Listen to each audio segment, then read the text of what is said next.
The story is titled, My Ex-Husband Told Our Kids I Was the Reason We Divorced Because I Worked Too Much. He forgot to mention he spent our savings on cam girls. I printed the bank statements and framed them in his new living room. The kids have questions, and he has no answers. I found out about the cam girls at 1:12 a.m. on a Tuesday, sitting on the kitchen floor in my scrubs with dried blood on my shoes. I'm Megan, 36, female, an ICU nurse. My ex-husband is Jason, 38, male, a self-employed consultant, which is a generous way of saying he bounced between side gigs and half-finished business ideas while I worked nights, weekends, holidays, everything. We have two kids, Emma, 13, female, and Noah, 10, male. Emma is all sharp eyes and headphones, too smart for her own good. Noah still sneaks into my bed when he has nightmares and swears it's just because the dog likes your room better. They are the reason I stayed longer than I should have, and the reason this story still makes my chest ache. For years, our dynamic was basically, I kept us afloat. Jason kept us dreaming. He was charming, funny, the dad who showed up at school events in jeans and a baseball cap and made the teachers laugh. I was the tired mom in scrubs who smelled like hand sanitizer and adrenaline.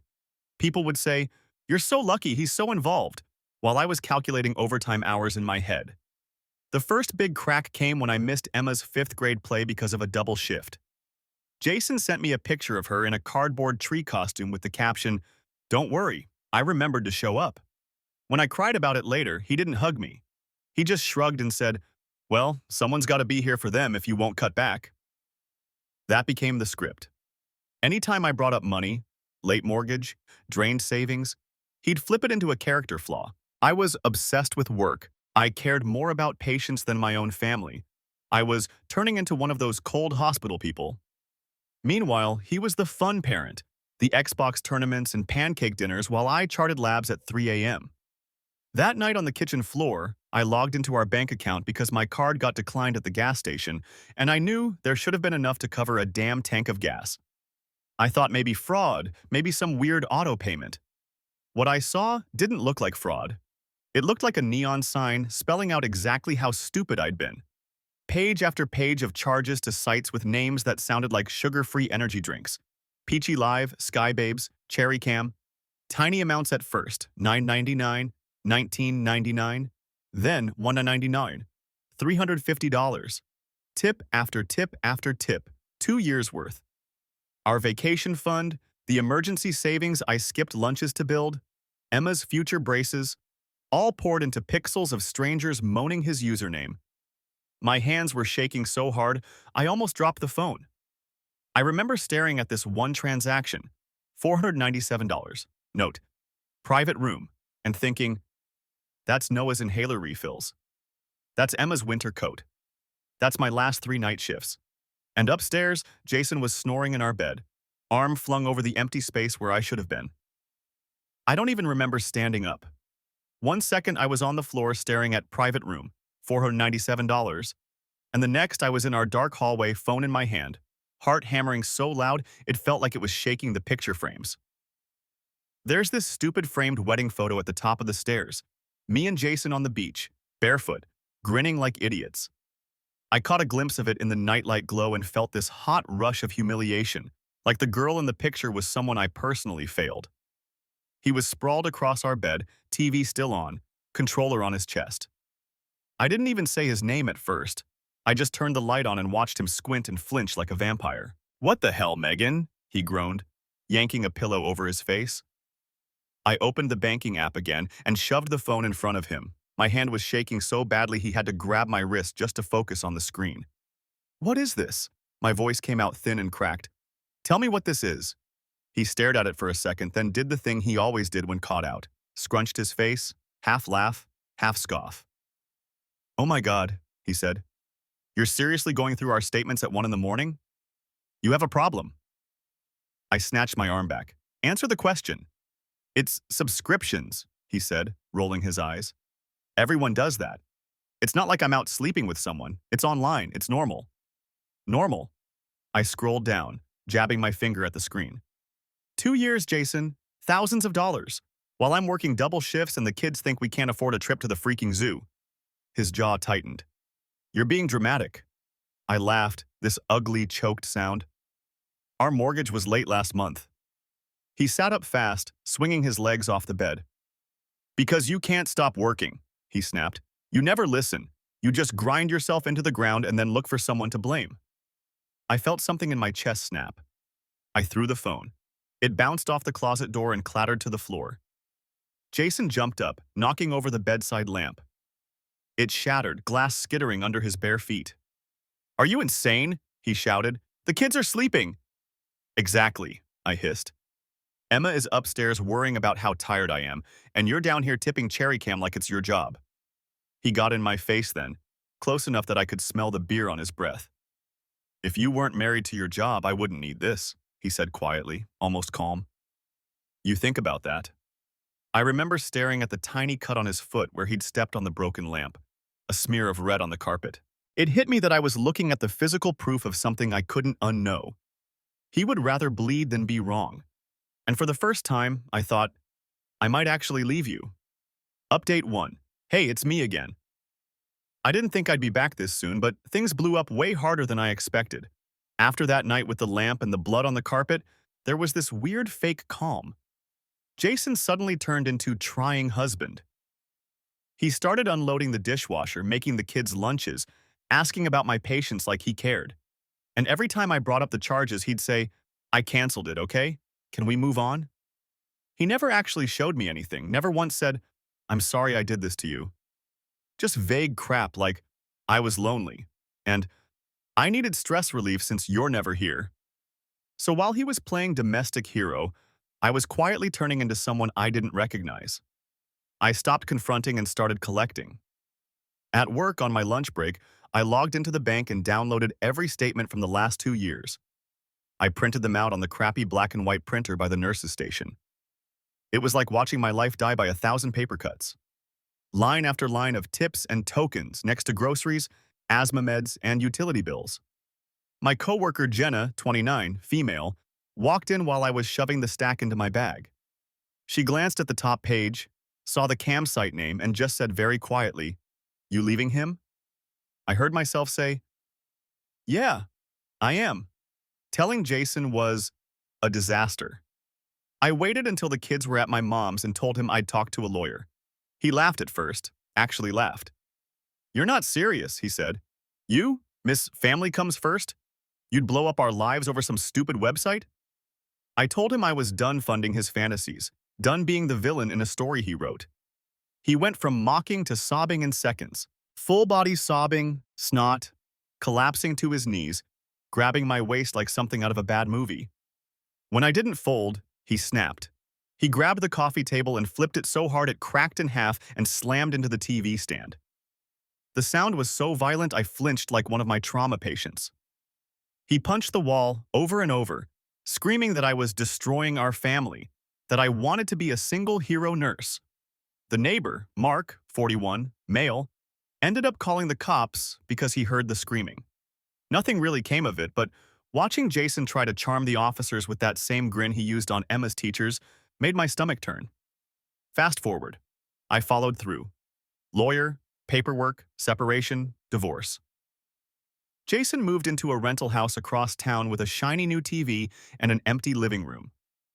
I got primary custody. Kids go to him every other weekend. Last week, Emma came home from his place weirdly quiet. Finally, she blurted, Dad says you picked work over us, that you just stopped trying. I swear I felt my heart physically drop. I didn't throw anything. I didn't scream. I just went to my closet, pulled out the fat file folder where I'd kept every printed bank statement, and sat on the floor with it in my lap. It hit me. He was still spending my sacrifices even now, just in a different currency, my reputation with my own kids. So, I went to Target, I bought frames, big pretty ones like you'd use for family photos. Jason loves playing cool dad with the nice house. Next weekend, the kids are going over to help decorate his new living room.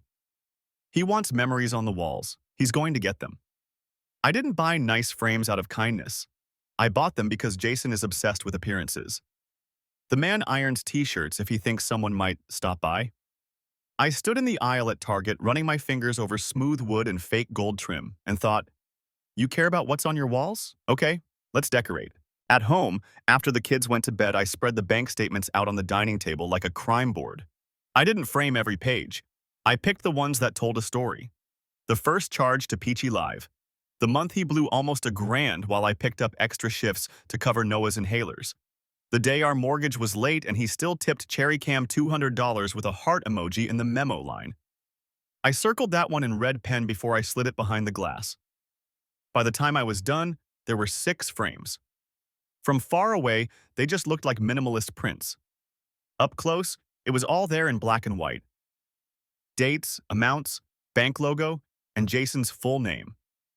The next weekend, he texted, all cheerful. "Can you drop the kids here? They want to help set up the new place.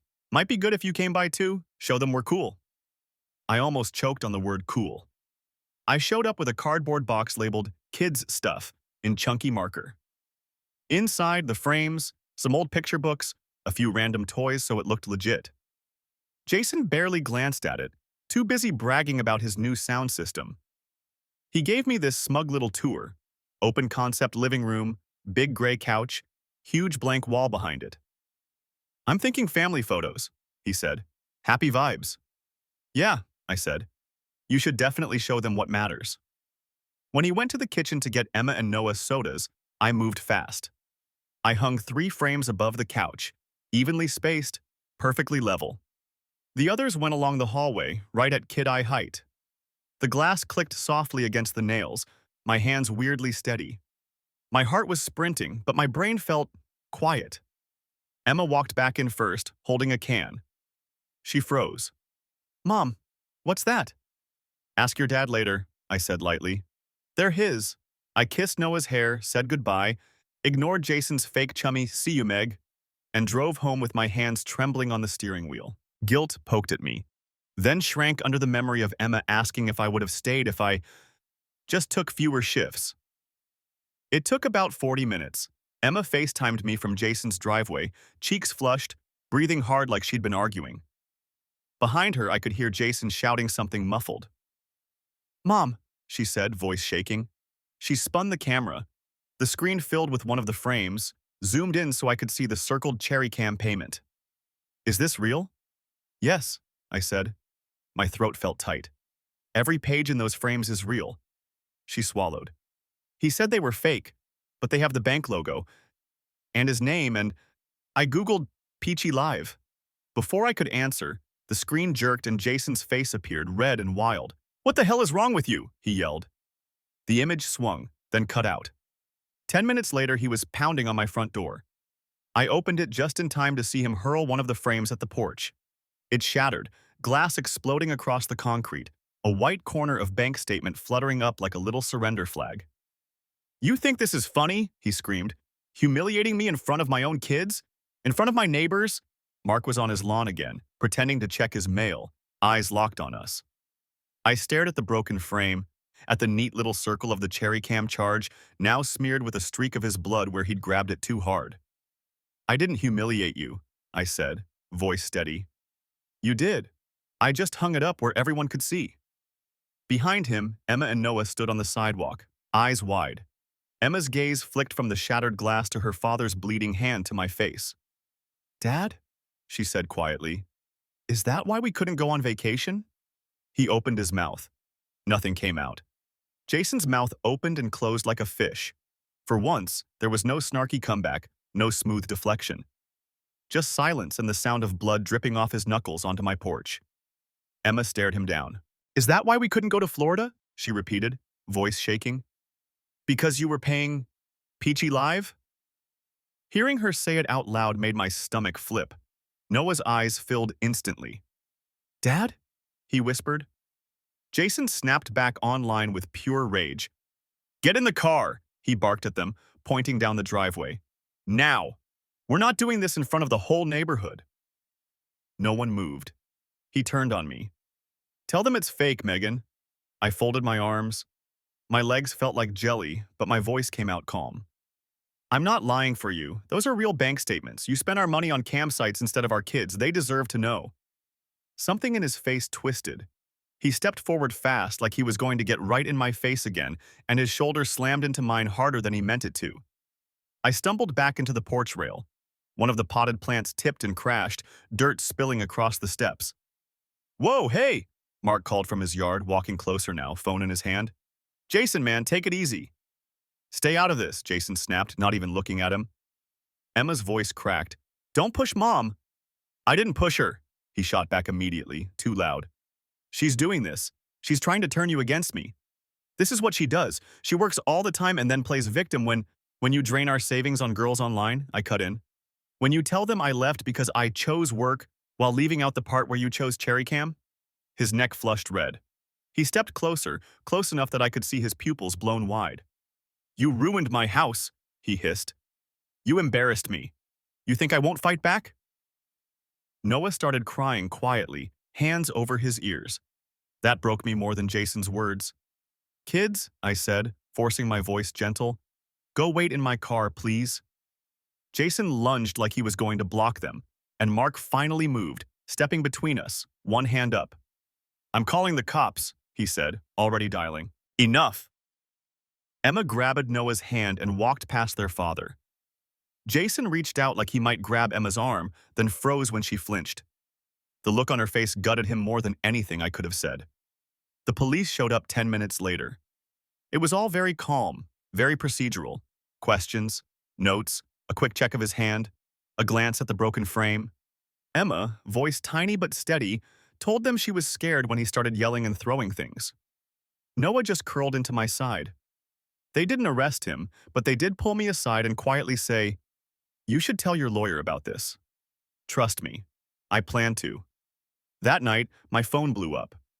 Jason sent wall of text messages. I'd poisoned the kids, I was mentally unstable, I'd committed defamation.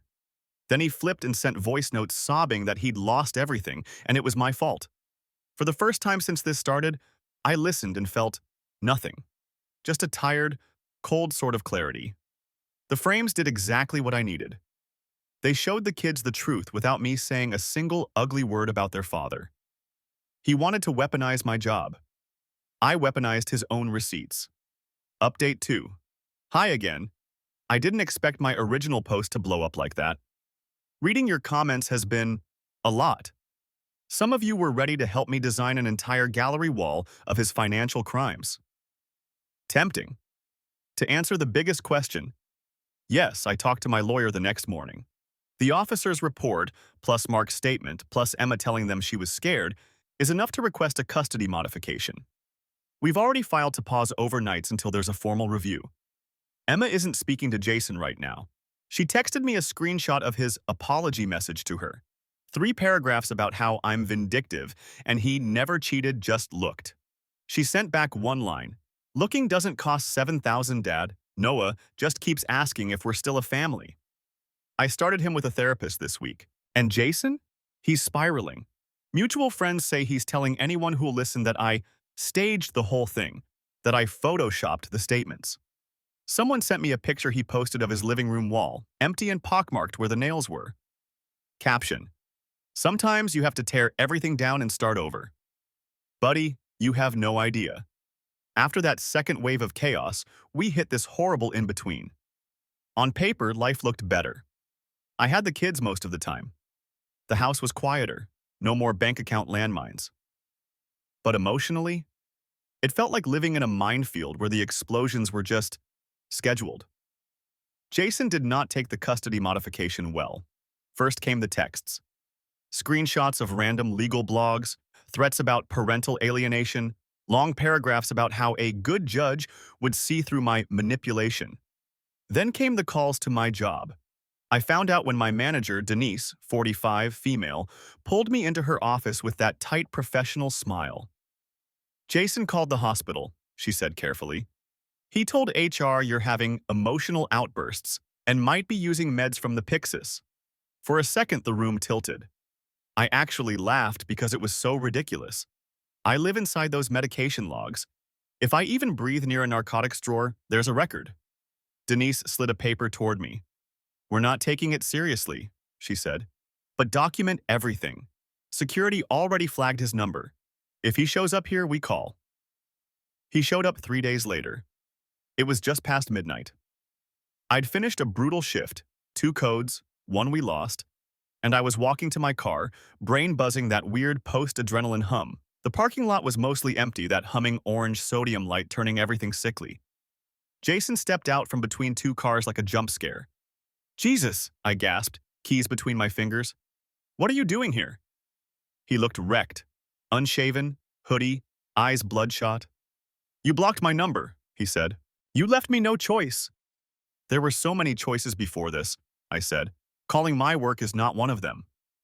He started pacing, hands in his hair. "You turned my kids against me, Meg. Emma won't answer my calls.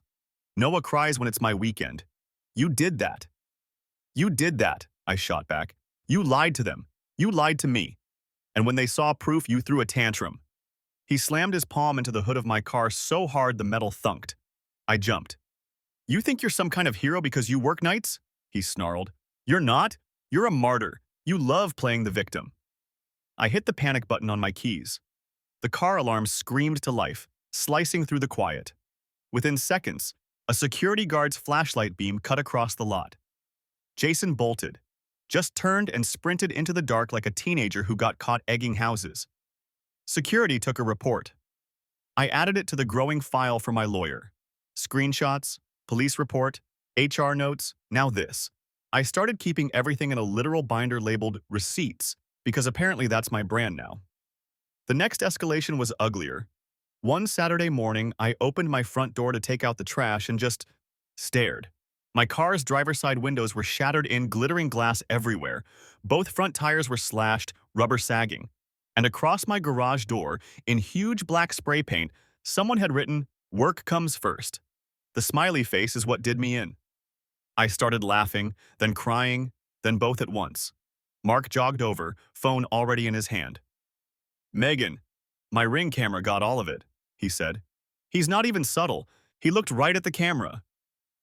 We watched the footage together on his porch. There was Jason, hoodie up but unmistakable, shaking the spray can, stepping back to admire his work like it was art.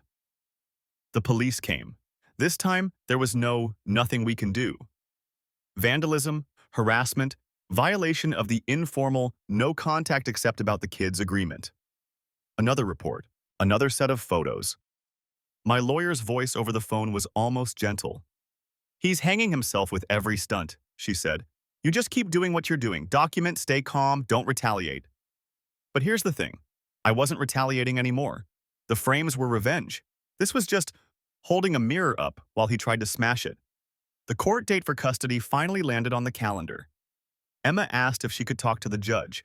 Not in open court, just in chambers, like they sometimes let older kids do. "Are you sure?" I asked her that night, sitting on her bed. Her room was darker now, a little more grown up, but her stuffed rabbit was still on the shelf. She nodded, jaw tight in a way that reminded me of myself. "He keeps saying you're lying," she said. "I want to tell someone with power that he's the one lying." I kissed her forehead and thought, Jason has no idea what's coming. Court felt colder than the ICU, and that's saying something. I sat at our little table with my lawyer and my binder of receipts, watching Jason fidget 2 tables over. He'd cleaned up, shaved, nice button down, but his leg wouldn't stop bouncing. Every time he looked at me, his eyes went flat and mean. They called Emma back first to talk to the judge in chambers. Watching her walk through that door without me was somehow worse than any fight Jason and I ever had. She looked back once, and I mouthed, "Tell the truth." She nodded like she was the adult, and I was the kid. While she was gone, Jason leaned over his lawyer to glare at me. "You happy now?" he hissed. "Dragging our daughter into this?" "You dragged her in when you lied to her," I whispered back. "I'm just giving her context." He scoffed, leaning back so hard his chair scraped the floor. When Emma came out 20 minutes later, her eyes were red but steady. Jason tried to touch her shoulder. She flinched away and went straight to sit behind me, next to Mark, who'd come to testify about the porch and the vandalism. Noah sat on the other side, clutching a little toy car so tight his knuckles were white. Then it was our turn. My lawyer walked the judge through everything. The bank statements, the frames, the porch incident, the late-night parking lot ambush, the spray-painted garage, the Ring footage. Each time she put a photo or document down, it felt like laying another brick in a wall between me and the years I spent letting Jason rewrite reality. Jason's lawyer tried to spin it. He admits he made mistakes, she said, but this is a grieving father acting out of desperation. She's weaponizing his private online activity to alienate the children. The judge flipped through the statements. $7,000 over 2 years is not exactly private, she said dryly, especially when it impacts the family's finances. Jason couldn't keep his mouth shut. She works nonstop, he burst out. She's never home. I was lonely.